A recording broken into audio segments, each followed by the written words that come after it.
Well, hello, and welcome to Stop Let's Team Up, my Legion Adventure 51. And we're off to the Stalag in space. Adventure Comics 344 and 345. This is a comic I love, and it was a joy to reread it. But let me get to some of the nitty gritty, and then we'll talk.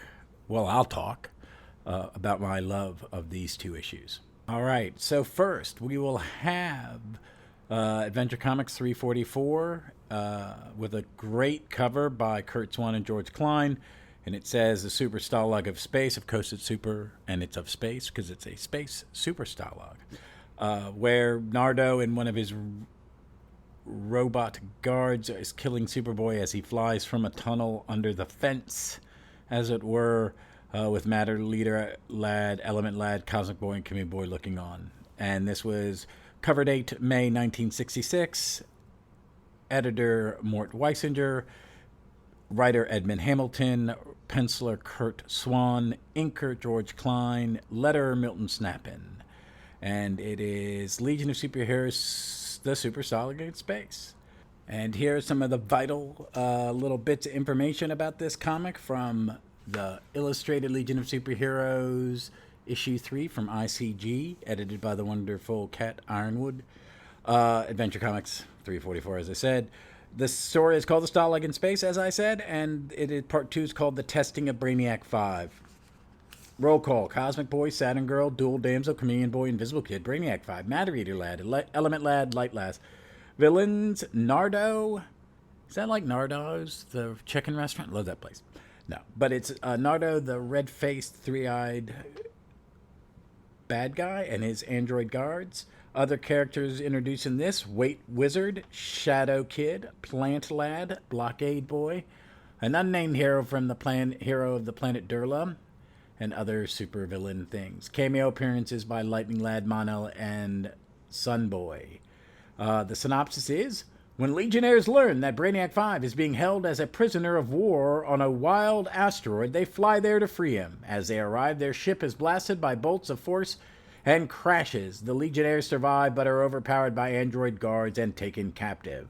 In the prison camp, the male Legionnaires are reunited with Brainiac 5, and they meet other captive heroes including Plant Lad, Shadow Kid, Blockade Boy, and Weight Wizard. Their jailer is Nardo, a three-eyed alien with the power to project force rays, who has sworn eternal warfare on lawmen everywhere. His android assistants keep the captives in line as they are forced to break rocks in the yard outside.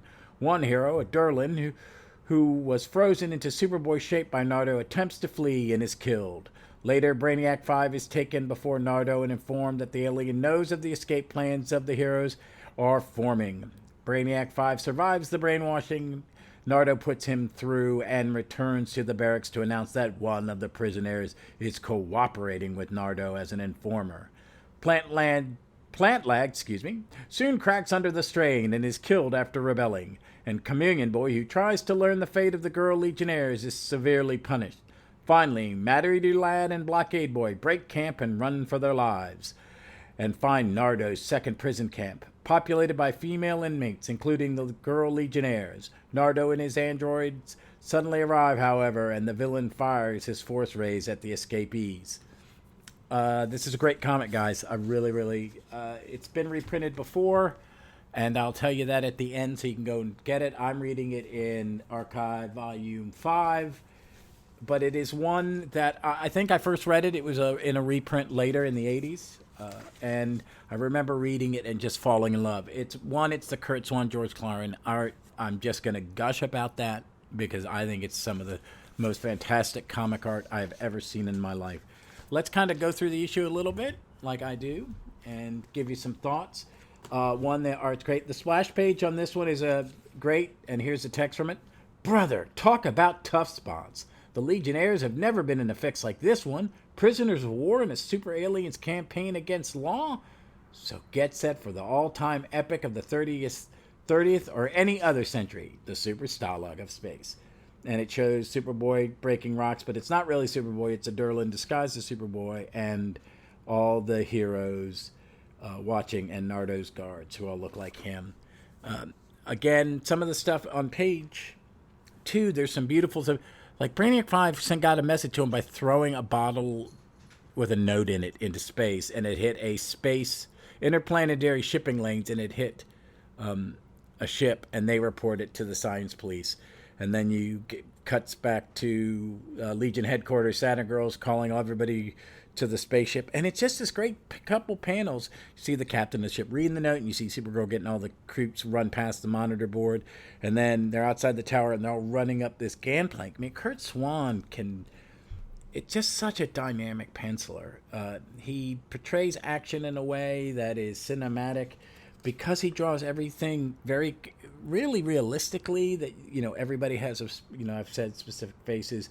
It's well defined. It's great. I love his version of the Legion ship. It's basically just a rocket ship. And there's a great panel when they get to the prison and Nardo's beam cuts a hole in it. They fall out the bottom, and it takes a minute before their flight rings kick in, and they all go flying. And I think it's really Swan who kind of creates this very Legion thing of a large group of superheroes flying, because every member can fly. It's not like in other super teams where some can, some can't. And I think that every Legion artist after him is just really just doing him. It's beautiful. But you get it in. They're in the prison, and you meet the other heroes. I like these designs. This is still in the era of the really basic kind of design on the costumes. Like Amelia Boy's the green thing is supposed to be an eye, but a lot of costumes are really basic. Plant Boy, it's green and white, and he's a little yellowish green. Shadow Lad, who I want to talk about in a second. Blockade Boy, I really like Blockade Boy's uniform, and Weight Wizard. They're really good designs. I like them. They're very simplistic. They're very Silver Age Legion, and that's great. We don't really know about the Superboy thing until like this, but they're in the prison, and he escapes and dies, and they play with it, and you're not sure who the snitch is, and then the Brainiac 5 is called before Nardo and is tortured. First, they try to use scary monsters to scare him, but he's smart enough to know they're illusions. And then they do illusions of him tormenting himself. And that's on page 10, and it's this great big panel above 2 smaller ones with just 1, 2, 3, 4, 5, 6, like 10 different faces of Brainiac just laughing, attacking him, his own ego attacking him. But he knows, he doesn't break, and he knows for sure that someone's snitching on him. And he really starts to think it's Weight Wizard, and he's right.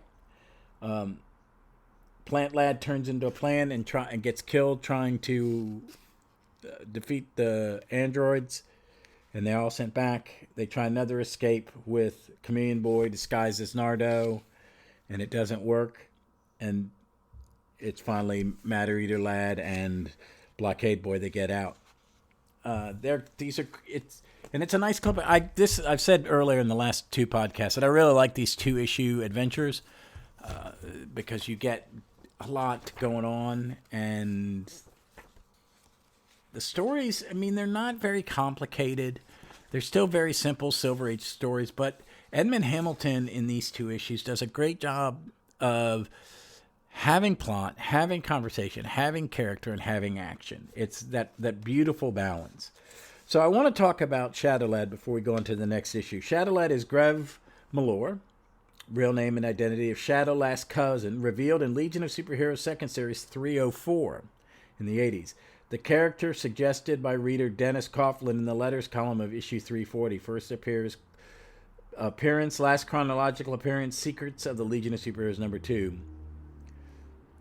Again, Plant Lad. He was created by letters column in 340. Blockade Boy was from a guy named Tom. Oh, wait a minute. This gives the names. Let me give you the names.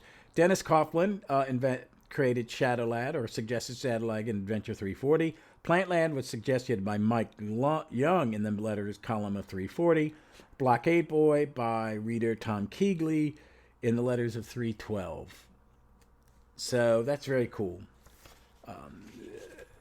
Legion is a very interactive comic or group of stories, because we do get a vote for leaders at times. And I voted in several of these old leaders. I always voted for Element Lad, imagine. I think I voted for him when he won and voted for him when he lost toward the end of the runs. So we're going to move on to Adventure Comics 345. Again, it's cover dated is June 1966. Cover, Kurt Swan, George Klein, Ira Schaap. And it's a great one where Nardo is telling his robots to execute Matter Eater Lad, and Superboy flies in between them. Correction, and Superboy's going, "It's a no-hitter, creeps! My super chest intercepted your execution rays." And Nardo goes, "Correction, Superboy. It's one run on your error. Our beam slid around your impenetrable body and tagged your Legionnaire buddy out. Holy," and then there's a caption at the bottom, "Holy blast, has the Boy of Steel committed the greatest goof? Read The Execution of Element Lad." So this story is called The Execution of Element Lad. Part 2 is called Dual Damsels Double Play. As a baseball fan, I dig that. That really just tickles me. Roll call: Cosmic Boy, Brainiac 5, Saturn Girl, Dual Damsel, Chameleon Boy, Invisible Kid, Superboy, Ultra Boy, Mon-El, Matter Eater Lad, Element Lad, Light Lad. Supporting characters: Bouncing Boy, yay! Nardo and Wait Wizard are the villains. Other characters: Shadow Kid, Blockade Boy, and that's it. So here is this synopsis, a little bit longer, so just bear with me. As Nardo's force ray flashes towards them, Blockade Boy sacrifices himself by changing into a steel wall to deflect the ray from Matter Eater Lad. The latter is stunned by the bolt, however, and Nardo decides to confine and execute him as an example to the other prisoners. All of this is viewed from far below by the female inmates of the second camp. That night, at the boys' camp, Wait Wizard is summoned by Nardo, secretly tracked by a miniature flying ear built by Brainiac 5. He reports on the activity of the other heroes, as Brainiac 5 listens in. When Wait Wizard returns, the others attack him in an attempt to scare him, but he eludes them, and then an arriving Nardo punishes them by having them break rocks all day. Wait Wizard now repents and escapes the camp in a hope of obtaining help from Nardo.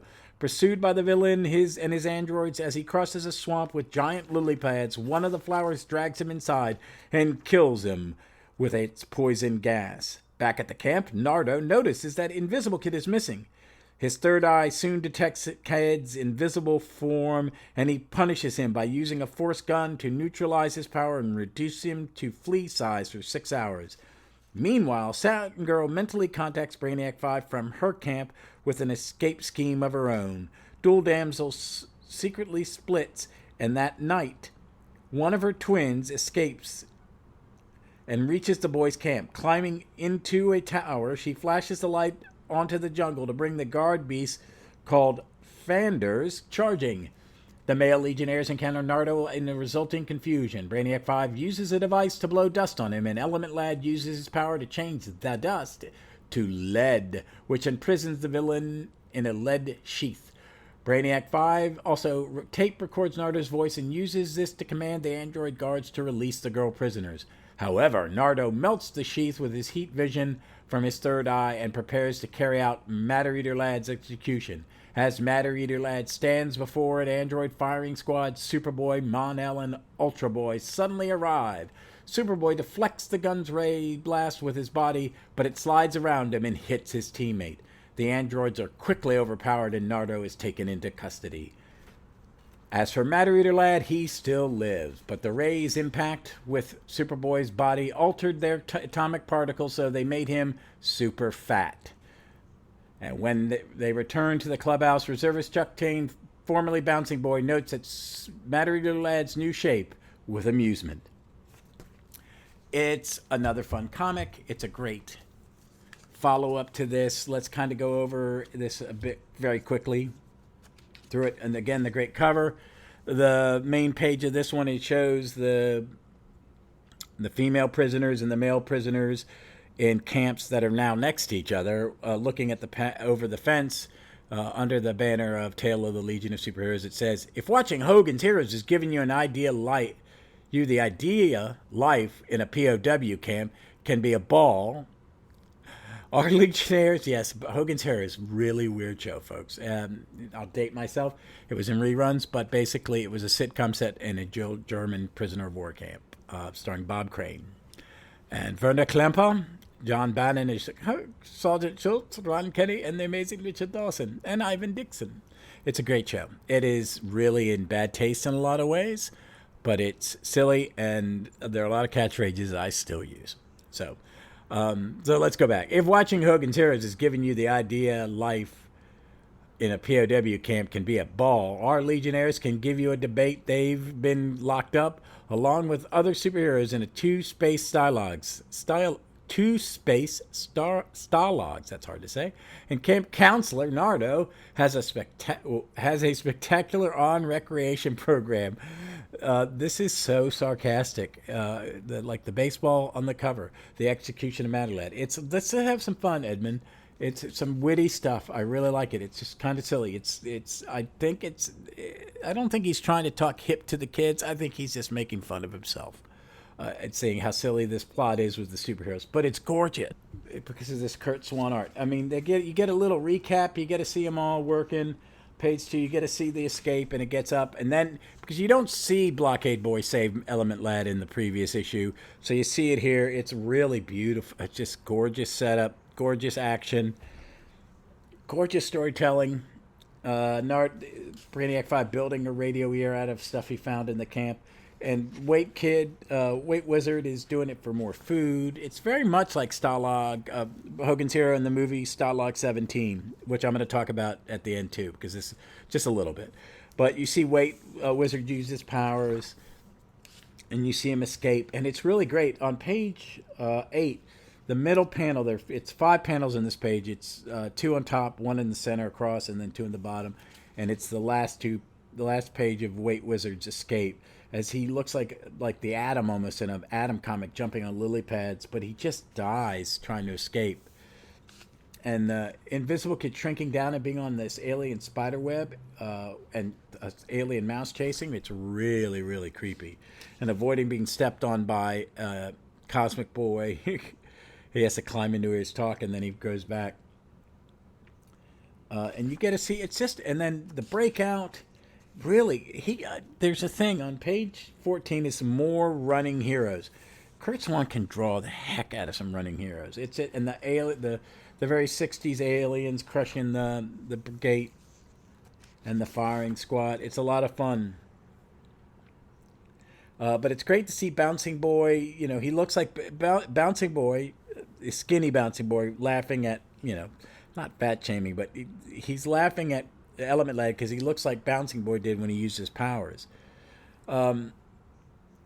It's great. It's a lot of fun. If you haven't read it, I really recommend you look it up. And I'm reading it in the archive. It is not on the app.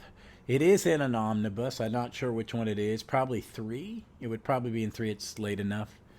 And it's also been reprinted here. Superboy 202 in 1974, Legion of Superhero Archives 5, the one I'm reading it. Showcase presents Legion of Superheroes Volume 2, 2008. And Legion of Superheroes, The Silver Age Omnibus, Volume 2. No, it wasn't 3. Wow. Volume 1 must be huge. And I read it the first time, I guess, in 1974. God, I thought it would be 80. That's really cool. I think we had these physical issues. I think either I got them or my brother Huey got them. He installed my love of Kurt Swan and Legion and basically comics. It's, the greatest gift my brother ever gave me was my nerd love and stuff like that. So I want to say thank you to him constantly on the podcast. I'm looking at this. So this was released on March 29th, 1966. I need to start using Mike's Amazing World. It's a great source. It's helping me a lot with my Starman podcast, which will be coming out not next week, which is the first week of February, but the week after that. I'm not sure what day, but one day that week I will put up another trailer or repost the trailer and you'll listen to the trailer at the end of this. If you don't mind, I'd appreciate it. But that was it. It's a great, great comic. But I said I was going to touch back on Stalag 17, and I want to do that. So I'm going to change pages. You're not going to hear it because it's going to be seamless. So here I am. I'm back. Sorry if you missed me in that split second of your time, but a few minutes my time, because I wanted to get to some of my notes on Stalag 17. Stalag 17 is known to people of my generation and watching it in reruns, and people older than me. It was a movie in 1953. It's a famous war movie. William Holden's in it. He's amazing. It's great. It was directed by the amazing Billy Wilder, and it got made. Starred Don Taylor, not a Preminger, but it's about a prisoner of war camp, Stalag 17, 600 or so American airmen, most of them who are sergeants and stuff, are being held there, and the warden is Oberst von Scherbach, and it's the drama of a group of men, and it is so realistic. And Holden is a scrounger. He's a guy that can get you things. His locker's full of contraband, and he doesn't care. He's bitter. He's jaded. He doesn't want to escape.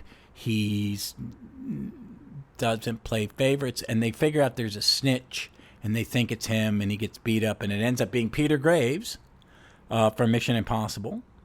And the airplane movie, he was in the first airplane movie as the pilot. And it's just a really, really powerful movie. And it was based on a play. And actually, my brother Bill directed it one time. I forget which company was up in D.C., and he directed it. It's a good stage play, too, because it is about the personal interactions of people. It's a really heavy character-driven movie. And I think it's really worth, if you can find it, check it out. It has there's a lot to go with it. William Holden won the Academy Award for Best Actor, and he beat out some people for that were in good movies. It's crazy, and it won a lot of awards. It won Best Actor. It was nominated for Best Supporting Actor for Robert Strauss, who's very good in it. He played one of the guards. Billy Wilder was nominated. Directors Guild, Billy got nominated. National Board of Review, top 10 film, 7th place. I guess it's for that year. New York Film Critics, William Holden didn't win. It's just great, and it was really amazing, and it led to other things. It led to the Hogan's Heroes television series, which ran from 65 to 71, 6 years. It's based on a similar Stalag.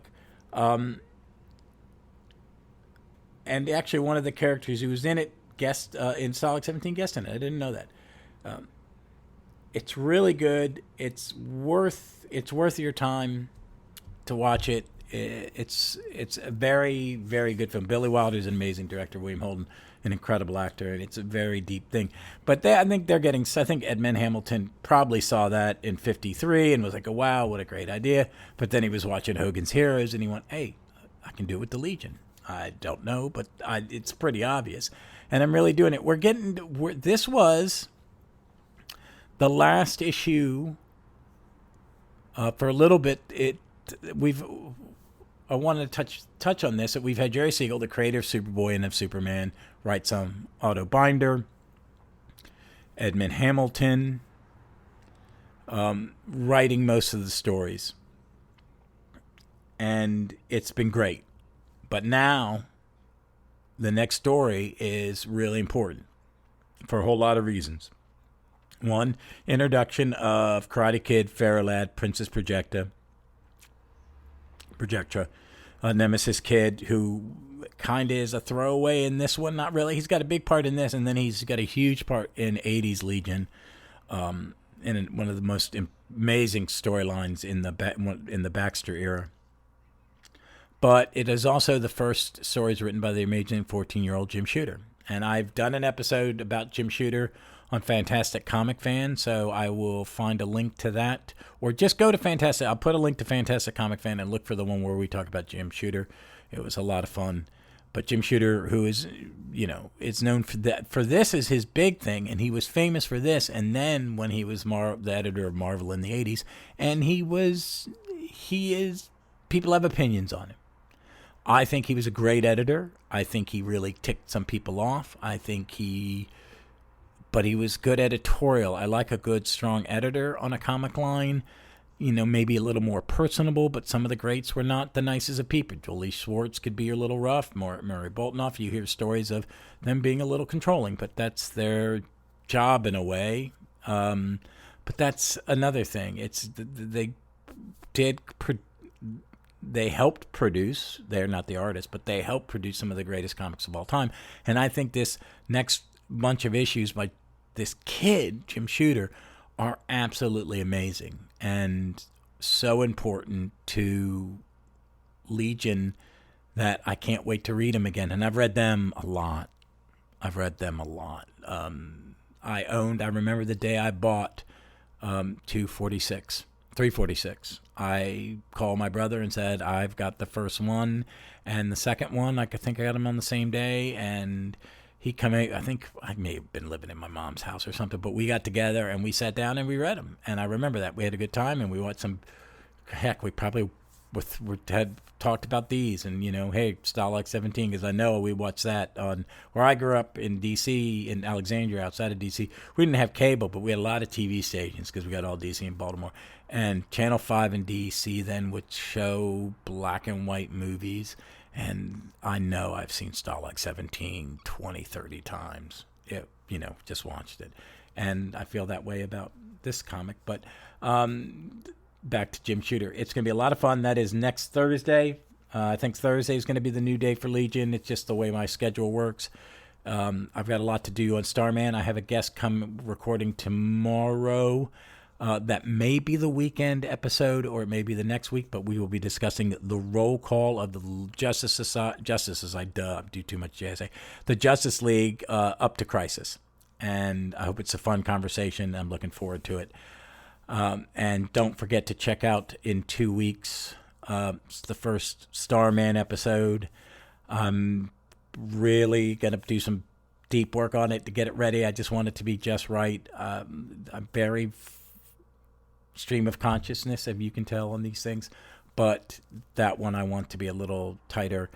I want to make some recommendations very quickly while I'm thinking about it too. Please check out Earth 2 Podcast. It's absolutely amazing. I just listened to their episode, and I'm going to post a link to it for Justice League 91, which I've never read. I have it in a reprint, and I may go read it. I looked at it on the app on the bus ride home today from work. And please check out Fantastic Comic Fan. I recorded with Billy for World on Fire Season 2, our next Freedom Fighter, and we're recording Saturday, and you'll hear what that is later on that. It's a comic I love, and I'm looking forward to talk about it, so check out that. Check out my Doctor Who podcast, Gallifrey's Most Wanted. I just recorded an episode. We're going to be talking, where me and a gentleman named Cy Hart talked about the fourth season of the original series, where it went from William Hartnell to Patrick Troughton. Okay, a lot of things to shout out to. Oh, and my I got some more. I've been introduced to a new podcast that I absolutely love, but I'm going to save that plug for this weekend because I've just rambled on enough. Remember, folks, have a good day, be safe, be smart, and read some comics and watch Stalag 17.